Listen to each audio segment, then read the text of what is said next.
Hi, it's Emil Guillermo with the PETA Podcast. We reprise this episode to help you deal with the weather and save all of your animal companions. Welcome to the PETA Podcast. I'm Emil Guillermo, your host for this behind-the-scenes look at PETA, the largest animal rights organization in the world. Here we talk to the key players at PETA and the movement and ask them about how animal rights change their lives and how they stay motivated to make the world a better place for the animals. On today's episode, survival tips for animals in cold weather. Every year, and we hear of reports of dogs who have frozen to death. And, for everyone we hear of, there are probably countless more that don't get reported. Emily Allen goes out in the field every day as a member of PETA's Community Animal Project. And when the weather gets cold, it can be heartbreaking.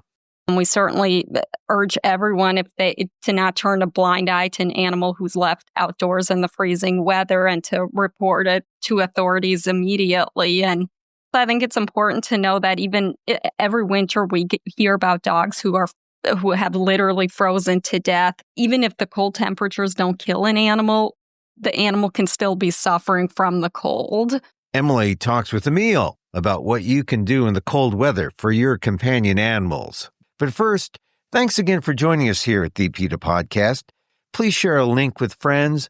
Let them know the animals have a voice on the PETA Podcast. And if you just found us, we are binge ready. Yeah, there's lots to listen to on the PETA Podcast. Have you fallen off your vegan New Year's resolution already? Don't worry. PETA's vegan mentors are here to help in episode 25. I know it's cold, but your Canada Goose jacket is cold-blooded. There's better ways to stay warm and vegan. Listen to episode 44. And animal testing is always an important issue. Hear how one area of reform enabled PETA to save millions, literally millions of animals. Episode 23. Remember, if you're on Apple Podcasts, don't forget to rate and review the show. It helps the algorithm know that PETA has a podcast on the issues important to you. And now to our episode. PETA routinely tracks the cold weather gripping our nation because weather has a real effect on animals, too often just left outside. Here's my conversation with Emily Allen with PETA's Community Animal Project on the PETA Podcast. It's cold out there. It is. This thing about the weather, it's so cold. They're warning people on TV and the news. And I don't know if people really understand what to do, but PETA does understand. And you actually, you're part of the team that has this storm tracker that examines the forecasts and alerts and the temperature drops. What kinds of situations are you seeing near PETA's Norfolk, Virginia headquarters right now? And expand it out to the nation as well? Unfortunately, we're still seeing dogs who are tied to the end of their chains 24/7 in all weather extremes. And this is the time of year where it really becomes critical for us if we hear of a dog who is staying outside during this extreme weather that we're experiencing. And in the areas that our Community Animal Project and our field workers service, we are trying to pass laws as fast as we can to stop these dogs from being chained outside 24/7. We're trying to spay and neuter animals as fast as we can so they don't contribute to the overpopulation problem. But unfortunately, there are still dogs that we know of who are being kept outside in all weather extremes, and they have nobody else to help them. And so we actually go into the poorest of neighborhoods and we do everything we can to try to improve conditions. And this time of year specifically, we're stuffing dog houses with straw bedding. A lot of people use old blankets or towels to try to help keep dogs a little bit warmer. But unfortunately, when that gets wet, those items tend to freeze. And so that's why we offer free straw bedding to help keep dogs a little bit warmer. And of course, we have a free dog house program. So our dog houses are custom designed, especially for this kind of frigid temperature that we're experiencing to really help try to insulate the dog's body heat. And so it gives them a fighting chance when we have these sub-freezing temperatures. It seems odd that I guess for some people, putting a dog on a chain that's the way they deal with dogs. That's the way they treat them. In the summer, it's not great. In these frigid temperatures, it's even worse. What gets me is that people don't realize that dogs get cold, that these temperatures mean something. And PETA monitors, they have these storm trackers that monitors the situations. I know you're trying to change the laws in terms of, 24/7 dogs on a chain. But what about the temperature idea? I mean, why is it that people don't get the idea that dogs get cold and that it's not a good idea to have the dog out there in these zero temperatures? That's kind of the $1 million question. We all ask ourselves that question all the time. And I think if we had an answer, we would hopefully not be seeing all these neglected animals that we do see every single day. But I think it's important for people to realize that just because dogs have fur, that doesn't mean they're any more, they're any better equipped to handle the freezing temperatures than we are. And if it's too cold for you to be outside, it's most certainly too cold for your dog to be outside. And we really try to hit that message home to people, especially this coming week when temperatures are going to dip down potentially to the single digits. It seems like it's common sense that if it's cold for you, it's going to be cold for the dog. But there are so many incidences that PETA lists where you find these dogs that are out there, 6 puppies abandoned outside a clinic during freezing temperatures. I mean, that's surprising that it's a veterinary clinic. Dog left outside in Pennsylvania, 26-degree weather. And state police were reportedly filing charges. Is there can it be animal neglect or animal abuse if you leave your dog outside? Oh, absolutely. I think many jurisdictions take those kind of complaints very seriously. And we certainly urge everyone to not turn a blind eye to an animal who's left outdoors in the freezing weather and to report it to authorities immediately. And and also I think it's important to know that even every winter we hear about dogs who have literally frozen to death. But even if the cold temperatures don't kill an animal, the animal can still be suffering from the cold. So, but every year, and we hear of reports of dogs who have frozen to death. And, for everyone we hear of, there are probably countless more that don't get reported. PETA does something there in Norfolk, but what should people do when they hear that cold weather's coming? Just like we're seeing these news flashes, from the beginning of the week, it's probably going to be here for the next few days. What should people do? What is the proper way to take care of your dog, and what should people do when they see dogs that are out there on a chain, or see dogs that are being neglected?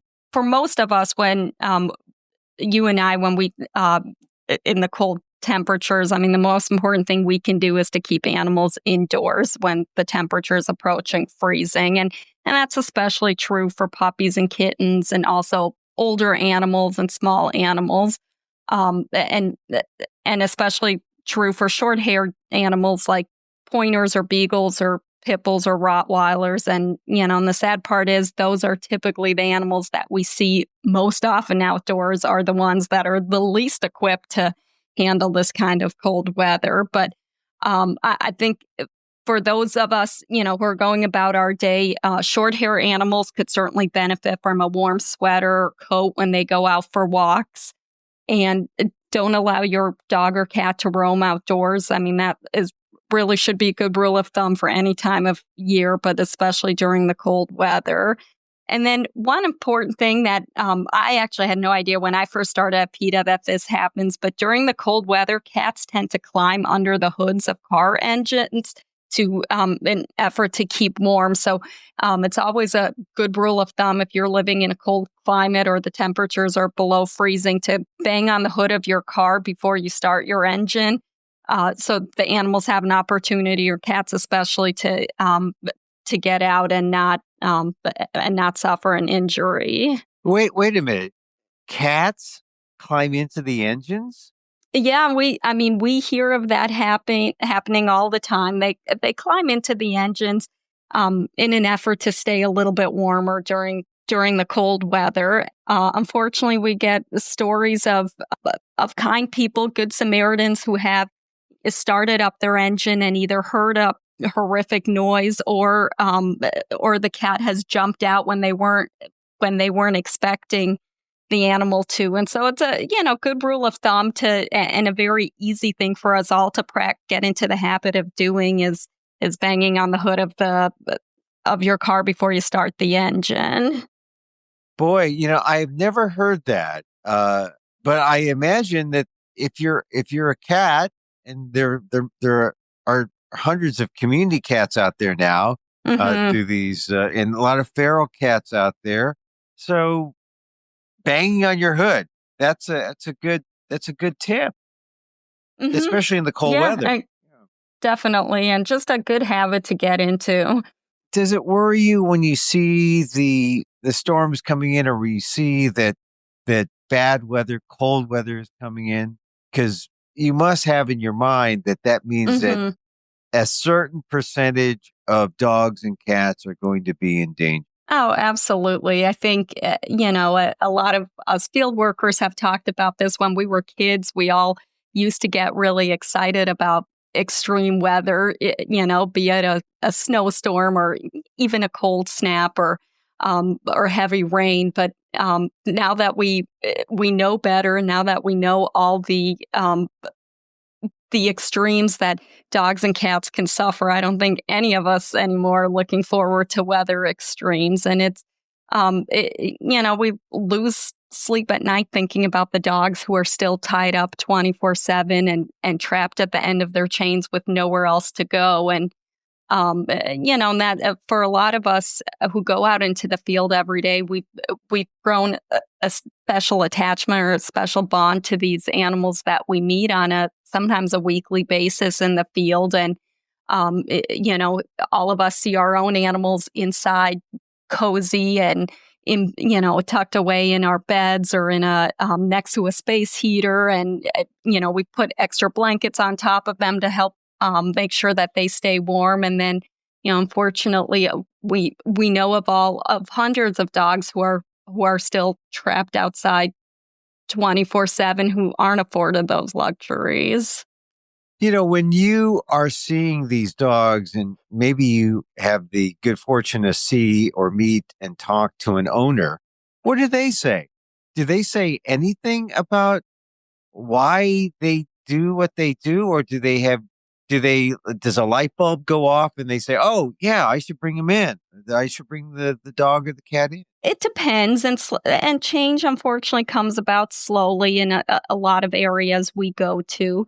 We spend a lot of our time in very poor, very rural, very impoverished communities where, unfortunately, sometimes you go into a neighborhood and there are maybe 10 houses on the street, and almost all 10 houses have a dog penned or tied up in the backyard. And so it's a matter of educating people, which we do every single day, and to really show people that dogs are part of the family and dogs deserve to stay inside. And I think, as hard as that is for us to comprehend, that we need to educate somebody on that many of the people that we deal with every day, they have never known an inside dog before. That is a foreign concept to them.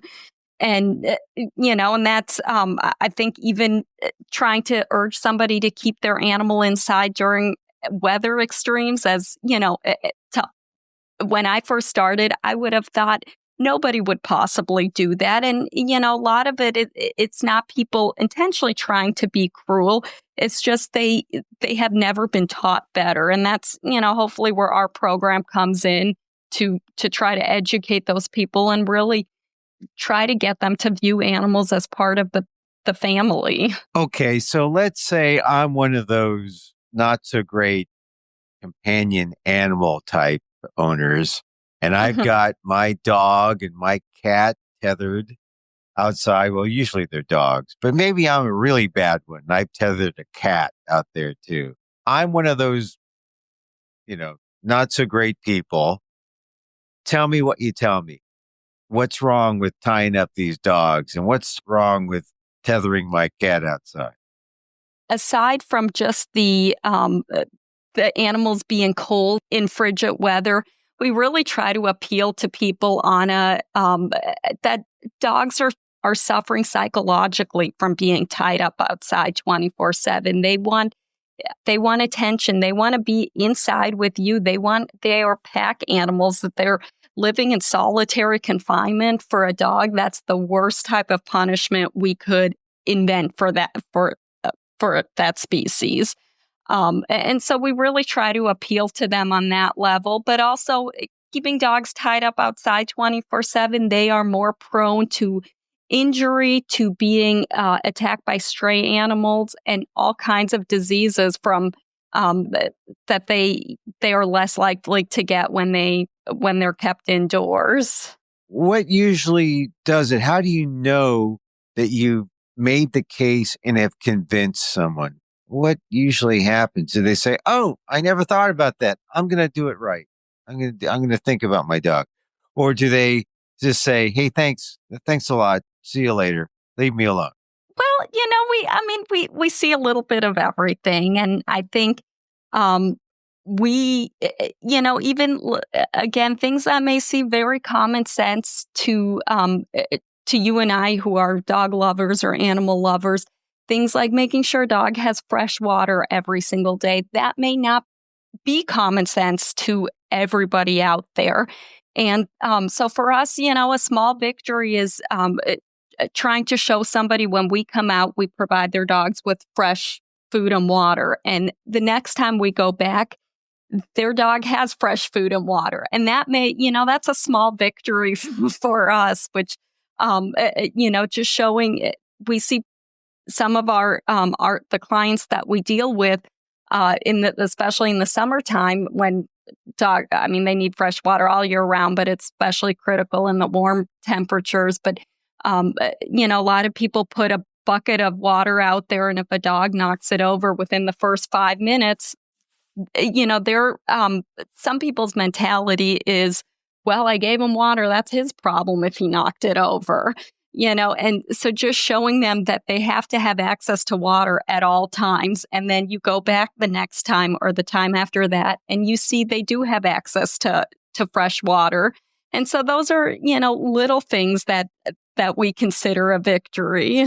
So slow and steady wins the race. But you'll get there. And this is all part of your work with PETA's Community Animal Project. Tell us more about your work with what PETA calls the CAP program. We have about a dozen field workers now who go out in the community every single day to really rescue animals directly and provide help to animals in a hands-on fashion. And that's anything from replacing heavy chains with lightweight tie-outs to providing dogs who are trapped at the end of their chain 24/7 with a better or a sturdier doghouse. Little things like providing flea and tick medication, especially in the summertime, making sure they have fresh food and water. And also our big push is to try to sign people up for our spay-neuter clinic. And in a lot of the communities we go into, the closest vet clinic may be an almost 2-hour drive away. And even if somebody is inclined to spay and neuter their animal, most of the people we deal with in rural communities simply don't have the funds or don't have the transportation to get their animals spayed and neutered. And so we really go at it we go into the community, pick up animals from their house or from their home, and then provide door-to-door service to make sure that those animals get spayed and neutered. And those are really the animals that are most likely to breed and to contribute to the overpopulation problem. And so we really, do what we can to get to the root of the problem and try to spay neuter animals as fast as we can, so there aren't unwanted puppies or kittens. I know a lot of people take issue with PETA's stance, about sheltering and euthanasia and things of that nature. And they don't understand what PETA is actually doing to try to make the situation better. And as a member of the Community Animal Project, does it bother you sometimes when you hear those criticisms, knowing that you're out in the field every day trying to do something to make an animal's life better, like these animals, like these dogs on the chain? Mm-hmm. Yeah, I think if you met our field workers, they are truly the hardest working, most compassionate people you will ever meet. And this isn't a 9-to-5 job. Animals need help 24/7, especially when you're often dealing with animal emergencies. And I think so many critics, if they spent one day in the field with us and they really put a face to the people who are out there doing this work every single day, I would think even the toughest critic would be silenced by the work that our field workers are doing day in and day out. We have an emergency pager phone where somebody is available 24/7 to respond to animal emergencies, and that's done without complaint because this is people's passion. All of us we've come to PETA and specifically this division because we care about animals and because this is our passion. And so sometimes to hear criticism, it's totally unfair. And, I think once again, if you put a face to the people who are running the PETA's animal shelter and PETA's community animal project, I think you would have critics would change their tune very quickly. I think what the Community Animal Project does, it's wonderful work, but it seems really basic in the sense that shouldn't people know how to provide basic care for their animals? I mean, it always seems like that component part is missing when people take on an animal and then they, put it at the end of the chain and say, okay, just leave it out there. It just seems cruel in that way. Yeah. I mean, I think, if I were to acquire a dog or a cat, I think I would truly think, can I make this commitment for the next 5, 10, 15 years? Do I have the funding available to provide not just food and water, but emergency care, routine vet visits? I think there's a segment of society that does put a lot of effort into thinking. A lot of thought goes in prior to adopting an animal. But, unfortunately, some of the people that we meet day in and day out, they may think that all a dog or cat needs is food and water and, maybe a roof over their head or some type of shelter. And that's, and that I think we've educated a good many people who now know that acquiring an animal or, being the guardian of an animal takes a whole lot more than just food and water. It requires potentially hundreds or thousands of dollars of veterinary bills, and not to mention money aside, but just of your time and of your, it requires a total lifestyle change in some situations. Yeah, and not to mention it requires a certain amount of love, right? I mean, there's got to be a reason, unless they're just purely, you put a dog in a chain to scare off the bad guy or something. Sure. Know, there's some kind of function, but love's got to be in the equation too, right? Yeah, absolutely. And I think many of us, even who have come to PETA, but we found this field of work because we had a connection with a dog or a cat, and so that I think absolutely love is a component when it comes to acquiring a dog or a cat, and hopefully, that will get you to extend your compassion to other animals besides just dogs and cats. Okay, so you set me up here now, Emily. I have to ask you, who is that animal that did it for you that said, this is my life? Yeah, it's funny. Most of us at PETA, and I think most of us here in this country probably grew up with a dog or a cat. I did not, but for most of my childhood, when I was a teenager, my parents adopted an adult German Shepherd mix from a shelter, and that really did it for me. And a short time later, I was Googling PETA. Of course, things were much different 15, 20 years ago, but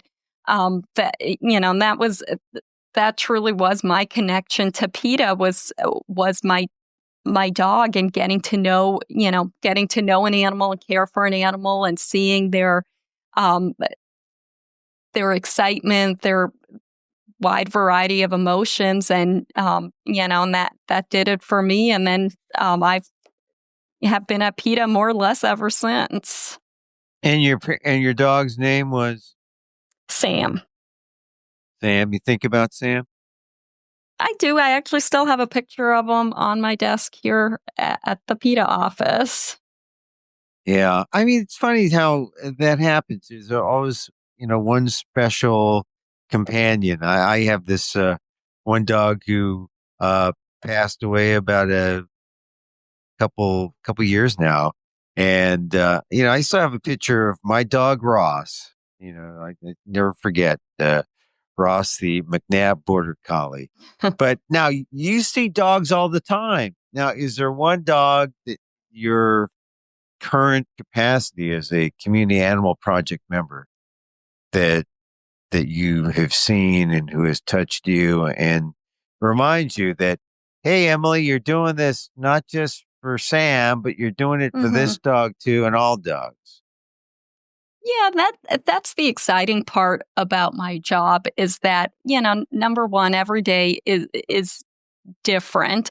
It's definitely not a mundane job. Every day you deal with a different address, a different city, a different household, a different dog. And the exciting part is you do get to rescue animals directly. And although this work can be gut wrenching and it is hard to leave a dog at the end of the chain, even if they have been spayed or neutered, even if they have a dog house, even if they have a lightweight chain, even if they have straw bedding, it is still really emotionally gut wrenching to say goodbye to them and leave them when you leave work at the end of the day. But the exciting part is that many of the dogs that we visit day in and day out have ultimately been relinquished to PETA or to a local animal shelter or local SPCA in hopes of trying to get that dog into a better situation. And I know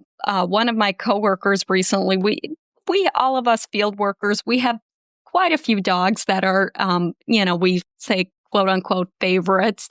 And all of us do, but there's several dogs who all of us, routinely talk about and routinely visit, and we, make plans for when the day comes that we do get them relinquished. And, whether that means one of us foster the dog until we find a new home or transfer the dog to a local SPCA. But one of my favorite dogs that I've met in the field was a dog named Miss Willie. And unfortunately, she was chained outside for her entire life, 10 plus years. And she was a dog we've made hundreds and hundreds of field visits to. And she lived in a community where chaining was still legal. And over the course of the years, we helped spay her. We provided her with a free dog house. We would every summer bring her flea and tick medication and make sure she had fresh food and water. And this past summer, the day finally came where we did get her relinquished, and one of my coworkers took Miss Willie home for the duration of her lifetime, which unfortunately wasn't all too long, but to finally show her the love that she had deserved her entire life. So it's Miss Willie that inspires.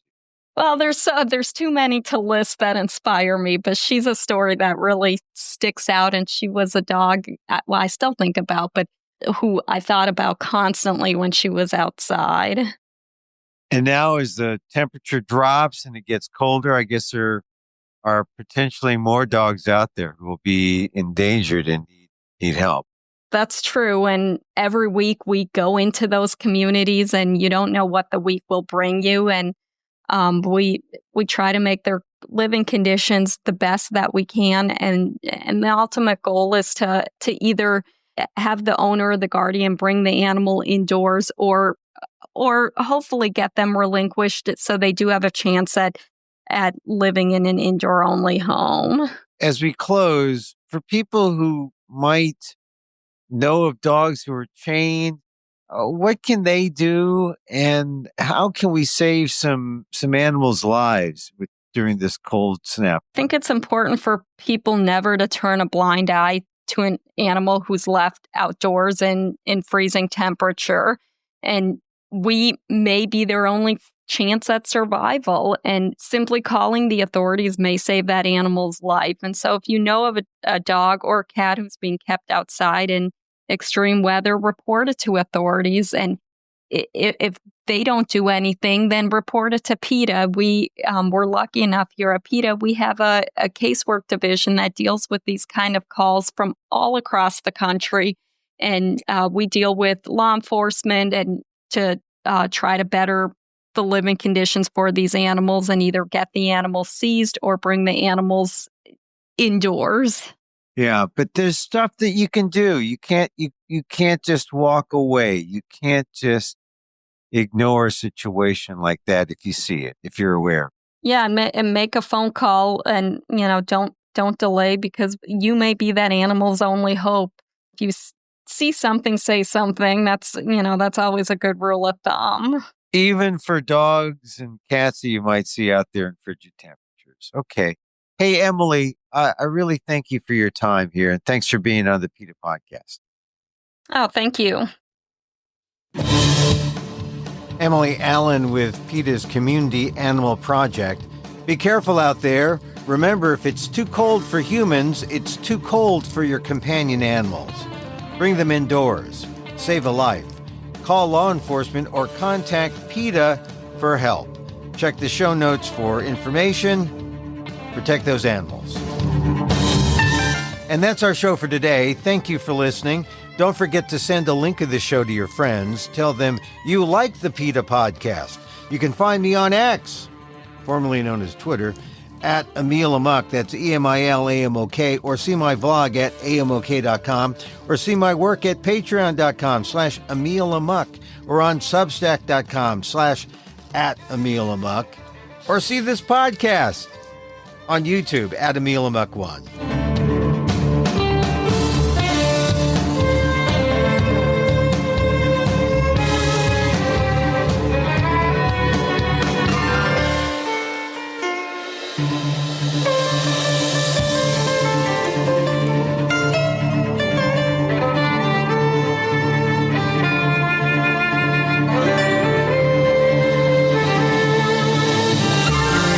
Our music is provided by Carbon Works. Check them out on YouTube.